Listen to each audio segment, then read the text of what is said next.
में हम देख चुके हैं जिंगशे बेहोश हो गई थी और लिन को जिंगशे का ब्रेसलेट मिल जाता है। आगे हम देखेंगे। सो आई सजेस्ट आप पार्ट 11-12 से पहले पार्ट 9-10 भी देख लीजिए, जिसका लिंक आपको ऊपर आई बटन पर मिल जाएगा। अगर आपको मेरी वीडियोस अच्छी लगती हैं तो लाइक और शेयर करना, और हाँ, कमेंट कर ज़रूर बताना।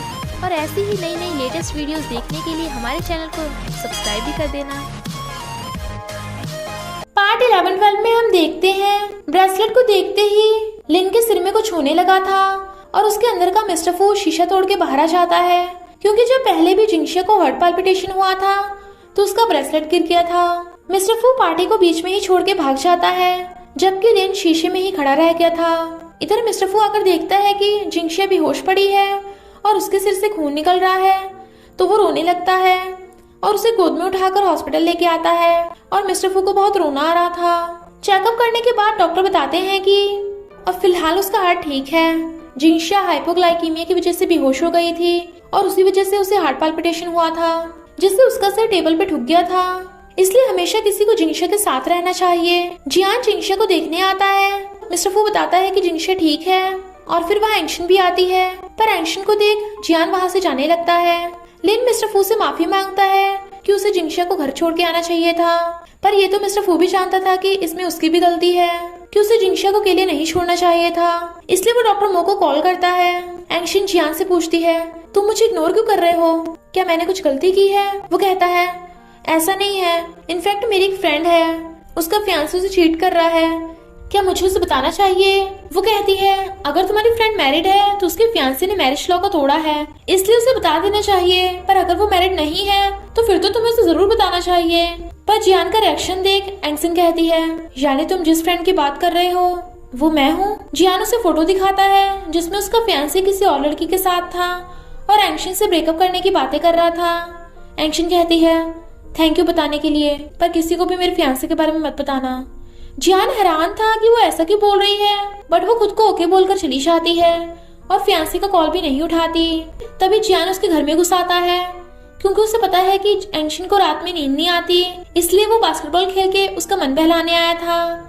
वो उसे रोकती है और दोनों बास्केटबॉल खेलते खेलते हंस रहे थे, पर तभी नेबर की आवाज आती है कि हमें चैन से सोने भी नहीं दोगे क्या? एंगशन जियान को छुपा देती है ताकि नेबर उसे ना देख ले, और फिर कहती है, जियान तुम चिंता ना करो, इंसोम्निया तो मेरे लिए कॉमन है, मेडिसिन खाकर मैं ठीक हो जाऊंगी।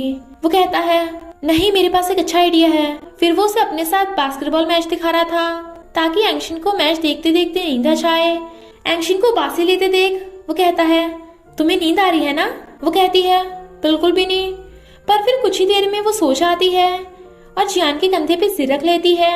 जियान तो बहुत खुश होता है और वो भी उसके ऊपर सिर रख के सो जाता है। इधर डॉक्टर मो मिस्टर फू से कहता है, यानी जब जिंगशे प्रॉब्लम में थी तो तुम मिस्टर फू अपने आप बाहर आ गए, मुझे लगता है तुम्हें चेकअप कराना चाहिए। मिस्टर फू कहता है, मेरे पास इसके लिए टाइम नहीं है, जल्दी से जल्दी मेरा ट्रीटमेंट कर दो। आज प्रूव हो गया कि जिंगशे के साथ सिर्फ मैं ही रह सकता हूँ।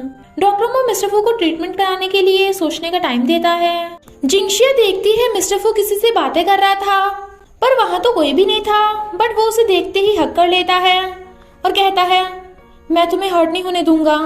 जिंगशे की वजह से मिस्टर फू ट्रीटमेंट करने का डिसाइड कर लेता है। हॉस्पिटल से डिस्चार्ज होने के बाद मिस्टर फू जिंगशे को किस करने वाला था, बट सोचता है, पिछली बार मेरे जिंगशे को किस करने की वजह से लिन बाहर आ गया था, इसलिए वो उसके लिप्स की बजाय फोरहेड पे किस कर देता है। जिंगशे थोड़ा हैरान थी और फिर उसे बाय करके चली जाती है, बट सोचती है, मिस्टर फू कुछ तो मुझसे छुपा रहा है, मुझे उसके घर जाके इन्वेस्टिगेट करना पड़ेगा। एंगशन के फियांसे को उसके साथ देख जियान सोचता है, ये जग यहाँ क्या कर रहा है, और उसके जाते ही एंगशन के घर आ जाता है। इनफैक्ट वो एंगशन को बर्थडे गिफ्ट देने आया था और कहता है, तुमने अपने फियांसे से ब्रेकअप क्यों नहीं किया? एंगशन बात टालने की कोशिश कर रही थी, वो नहीं रुकता तो कहती है, मैं तुम पे घर में घुसने का केस कर दूंगी। जियान कहता है, मुझे लगा था तुम समझदार हो, पर तुम उस जर्क से शादी करने जा रही हो, वो बार बार तुम्हें धोखा दे रहा है, तब भी तुम्हें समझ में नहीं आता क्या? एंगशन उसे रोक रही थी, बट उससे फ्लावर पॉट गिर के टूट जाता है। इतने में सब लोग बाहर आ जाते हैं। इनफैक्ट वो सब वहाँ एंगशन का बर्थडे सेलिब्रेट करने आए थे और इस सिचुएशन को देख के चले जाते हैं। एंगशन कहती है, अब तुम्हें अच्छा लग रहा है? सबको पता चल गया कि मेरे फियांसे ने मुझे चीट किया। वो कहता है, सॉरी, मुझे नहीं पता था कि वो लोग यहाँ हैं। एंशन बताती है कि मैंने कब का अपने फियांसे से ब्रेकअप कर लिया। वो मुझे मनाने आया था पर मैंने उसे भगा दिया और उसने जो भी गिफ्ट दिए थे मैंने वो सब भी वापस कर दिए। जियान सॉरी बोलता है बट वो रो रही थी क्योंकि उसे हर कोई जज करता है। तो जियान उसे हक कर लेता है और कहता है वो जग तुम्हारे आंसुओं के लायक नहीं। एंशन कहती है मैं उसके लिए नहीं रो रही, ये मेरा फेवरेट फ्लावर पॉट था। जियान वाज लाइक व्हाट? मिस्टर फू सोचता है कुछ भी हो जाए मैं लिन को बाहर नहीं आने दूंगा, तब तक मुझे जिंगशिया को किस नहीं करना है। तभी जिंगशिया का फोन आता है और वो उसे मिस कर रहा था, इसलिए जिंगशिया उसके घर पे आ जाती है और फिर बहाने से ड्रिंक करने लगी थी। बट मिस्टर फू उसे रोक देता है और उसके लिए पानी लेने जाता है तो जिंगशिया अंदर को भाग जाती है। मिस्टर फू आकर देखता है कि जिंगशिया उसके बेड पे है तो कहता है देखो आज मैं थोड़ा बिजी हूँ। जिंगशिया पानी पीते पीते जानबूझ के उसके ऊपर गिरा देती है। वो उसे टच कर रही थी तो मिस्टर फू उसे रोक देता है और चेंज करने जाता है। जिंगशिया इस बात का फायदा उठाकर मिस्टर फू के रूम की तलाशी लेना स्टार्ट कर देती है और लैपटॉप में देखती है कि मिस्टर फू के डॉक्टर मो के साथ अपॉइंटमेंट है। इधर मिस्टर फू खुद को कूल डाउन कर रहा था और वहीं पे आ जाता है तो जिंगशिया झूठ बोल देती है कि मैं अपना फोन चार्जिंग कर रही थी। मिस्टर फू उसे घर छोड़कर आने को बोल रहा था पर जिंगशिया को तो आज रात वहीं पे रुकना था तो वो जानबूझ के गिरने वाली थी तो मिस्टर फू उसे पकड़ लेता है। वो कहती है मेरा पैर मुड़ गया, प्लीज मुझे घर से मत भगाओ। वो कहता है अब तो तुम जाना भी चाहोगे तब भी मैं तुम्हें जाने नहीं दूंगा और उसे गोद में उठाकर बिठा देता है। फिर वो उसके पैरों पे आइस लगाता है पर क्लोज होने से दोनों एक दूसरे को देखने लगे थे। तभी डोरबेल बजती है तो मिस्टर फू बाहर देखने आता है। मिस्टर फू की नेबर मिस्टर फू पे लाइन मारने आई थी बट वो मना करके गेट लॉक कर देता है पर जिंगशिया सब कुछ सुन लेती है और उसे एक आइडिया आता है। इधर जियान और एंशिन बास्केटबॉल मैच देख रहे थे। एंशिन उसके कंधे पे सो जाती है तो वो उसे प्यार से पकड़कर सोफे पे सुला देता है और बैठ के उसे देखने लगा था। फिर वो खुद भी नीचे सो जाता है बट उसे ठंड लग रही थी तो एंशिन उसे अपना ब्लैंकेट ओढ़ने को दे देती है। जियान तो बहुत खुश हो रहा था कि वो एंशिन के साथ ब्लैंकेट शेयर कर रहा है। इधर जिंगशिया जानबूझ के उससे गुस्सा बैठी थी कि मिस्टर फू ने अपने नेबर के साथ बात की और कहती है मैं आज रात यहीं रहूंगी, क्या पता तुम्हारी नेबर फिर से तुम पे लाइन मारने आ जाए। मिस्टर फू को भी उसकी बात माननी पड़ती है। जिंगशिया कहती है हम दोनों अकेले हैं तो क्यों ना हम कुछ करें। मिस्टर फू से दूर होता होता मना कर रहा था बट वो उसके करीब हुए जा रही थी। मिस्टर फू बेचारा तो बेड से चेयर पे गिर जाता है क्योंकि जिंगशिया उसे सिड्यूस करने का कोई रास्ता नहीं छोड़ रही थी। वो कहता है आखिर तुम्हें क्या चाहिए। वो कहती है जो सिर्फ हम दोनों कर सकें। बट नेक्स्ट सीन में वो दोनों बैठे कार्ड के साथ ट्रूथ डेयर खेल रहे थे। जिंगशिया गेम का फायदा उठाकर मिस्टर फू से सच उगलवाना चाहती थी बट रियल में तो हर बार जिंगशिया ही हार रही थी तो वो गुस्सा हो जाती है, इसलिए मिस्टर फू जानबूझ के उससे हार जाता है। जिंगशिया मिस्टर फू को कहती है मैं तुम्हें डियर दे रही हूँ, तुम्हें अपने नेबर को बताना होगा कि मैं तुम्हारी गर्लफ्रेंड हूँ। मिस्टर फू के चाहते ही वो डॉक्टर मो का एड्रेस की फोटो खींच लेती है। मिस्टर फू नेबर से कहता है मेरी ऑलरेडी गर्लफ्रेंड है, वो बहुत ही ब्यूटीफुल है, इनोसेंट है और काइंड है। तो नेबर गुस्से से भाग जाती है जबकि जिंगशिया हंस रही थी और कहती है तुमने अच्छा काम किया, अब मैं तुम्हें इनाम दूंगी। मिस्टर फू कहता है अगर किसी दिन मैंने कुछ कर दिया क्या तुम मुझे माफ कर दोगी। जिंगशिया कहती है अगर तुम्हारे पास एक जोकर कार्ड होगा तो मैं तुम्हें किसी भी गलती पे माफ कर दूंगी। मिस्टर फू जोकर कार्ड ले लेता है। वो कहती है क्या तुमने मुझसे कोई झूठ बोला है। वो सिर हिला के मना करता है। जिंगशिया जाने लगी थी पर मिस्टर फू उसका हाथ पकड़ के रोक लेता है और फिर उसके फोरहेड पे किस करता है क्योंकि मिस्टर फू को जिंगशिया से झूठ बोलने का अफसोस भी हो रहा था। फिर वो उसे किस करने वाला था बट रुक जाता है और सॉरी बोलता है पर जिंगशिया मिस्टर फू को पकड़ के किस करने लगती है और दोनों बेड पे गिर जाते हैं। इतना किस करने के बाद भी लिन नहीं आया था तो मिस्टर फू खुश होता है और फिर से किस कंटिन्यू करता है और दोनों साथ में नाइट स्पेंड करते हैं। मॉर्निंग में जिंगशिया की आइज खुलती हैं तो मिस्टर फू बिजनेस ट्रिप पे चला गया था। इधर जियान को जिंगशिया का फोन आता है और वो उससे हेल्प मांग रही थी। फिर इन्वेस्टिगेट करने के लिए दोनों हॉस्पिटल में आते हैं डॉक्टर मो को ढूंढने।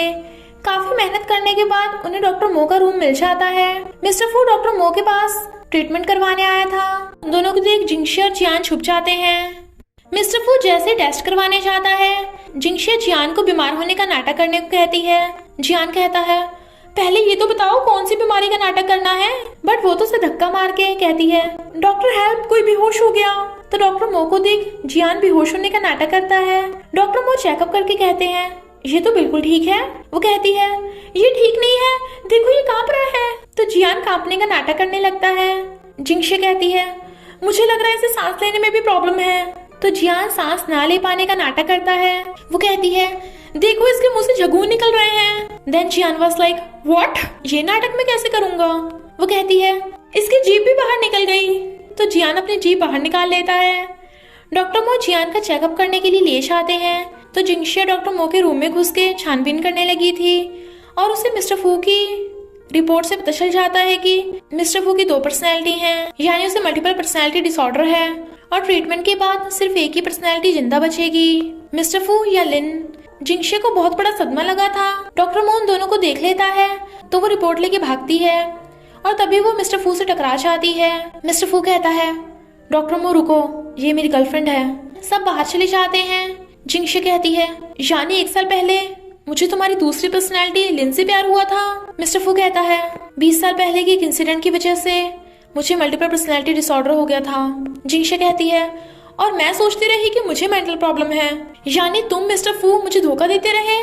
वो कहता है, नहीं ऐसा नहीं है, मैं मानता हूँ स्टार्टिंग में मैं थोड़ा स्वार्थी था, पर बाद में मुझे सच में तुमसे लव हो गया। वो पूछती है, क्या होटल का कंपनसेशन लिन ने कैंसिल करवाया था। वो हाँ करता है। वो पूछती है, क्या एक्सपर्ट्स को लिन ने मैसेज किया था। वो हाँ करता है और कहता है, देखो मेरे पास जोकर कार्ड भी है, तुमने कहा था अगर मेरे पास ये होगा तो तुम मुझे माफ कर दोगी। पर जिंगशे जोकर कार्ड लेकर फाड़ देती है और कहती है, मैं तुम्हें कभी माफ नहीं करूंगी। मिस्टर फू ट्रीटमेंट के लिए जाने लगा था तो वो उसे रोकने जाती है, बट मिस्टर फू कहता है, मैं तुम्हें नहीं ले पाया तो मैं लिन को भी तुम्हें लेने नहीं दूंगा, और ट्रीटमेंट कराने चला जाता है। जबकि जिंगशे रो रही थी। ट्रीटमेंट के बाद मिस्टर फू हॉस्पिटल से डिस्चार्ज हो जाता है, जबकि जिंगशे उसे एक बार भी मिलने नहीं आई थी। इधर हम ज्वेलरी कंपनी की डॉटर मिस ही को देखते हैं, जो अपने डैड को बता रही थी कि मैं मिस्टर फू को ही अपना हस्बैंड बनाऊंगी। उसके डैड कहते हैं, मिस्टर फू तो बचपन से जंगली घोड़ा है, तो तुम उसके चक्कर में क्यों फंस रही हो। वो कहती है, तभी तो मुझे जंगली घोड़ों को लगाम देना अच्छे से आता है। जियान जिंगशे को लेडीज वॉशरूम में देखने आता है, बट अंदर से कुछ आवाजें आ रही थी जिससे वो इमेजिन कर रहा था कि जिंगशे खुद को मारने की कोशिश कर रही है। तो वो भागकर वॉशरूम में आता है, बट जिंगशे तो वॉशरूम की सफाई कर रही थी। तब जाके उसे सांस में सांस आता है। जिंगशे कहती है, डर मत, मैं अब उसके लिए नहीं रोने वाली, मैंने ऑलरेडी उसे ब्लॉक कर दिया है। पर जियान भी जानता था कि जिंगशे मिस्टर फू को नहीं भूलने वाली। एंशिन मिस्टर फू को बताती है कि रिपोर्टर साहब को ज्वेलरी कंपनी की डॉटर मिस ही के साथ जोड़ रहे हैं, जिससे आप दोनों का स्कैंडल हो गया। डैड मिस्टर फू को मिस ही से इंट्रोड्यूस करवाते हैं, बट वो क्लियर कर देता है कि मैं सिर्फ बिजनेस पार्टनरशिप करता हूँ, और उसे ये भी पता चलता है कि मिस ही ने जानबूझ के उसके साथ अपना स्कैंडल करवाया था ताकि कंपनी का प्रॉफिट बढ़ सके। पर मिस्टर फू भी मिस ही को वार्न कर देता है उससे दूर रहने के लिए। मिस्टर फू और मिस ही के स्कैंडल की वजह से अंकल को लगता है कि अगर उन दोनों की शादी हमारे होटल में हो जाए तो बहुत बड़ा प्रॉफिट होगा। पर जियान कहता है, मैं उस साइको की टांगे तोड़ दूंगा, जिंगशे के साथ ब्रेकअप करके अमीर लड़की को डेट कर रहा है। अंकल वाज लाइक, क्या वो हमारे होटल का दामाद बनने वाला था, कितना अच्छा चांस मिस हो गया। पर जिंगशे के आते ही जियान न्यूज छुपाने लगा था, जबकि जिंगशे को तो उस न्यूज के बारे में ऑलरेडी पता था। फिर वो फ्री टाइम में भी मीटिंग करने लगती है। अंकल वाज लाइक, देखा जिंगशे हमारी फैमिली की रियल वारिस है, कितनी मेहनती है।